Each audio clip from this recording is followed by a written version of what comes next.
Hey, let me show you how you can easily set or remove minimum age restrictions on Instagram in the quickest and the most correct way possible. So first you have to open up your Instagram and go to your profile. So here you have to make sure you are using a professional account, either business or creator.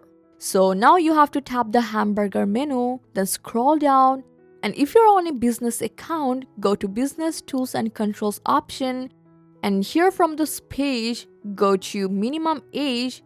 Now you can set a minimum age for everyone. Now choose the age or add age restrictions by country. You can also add multiple countries if you need it. And when you're okay, just press done.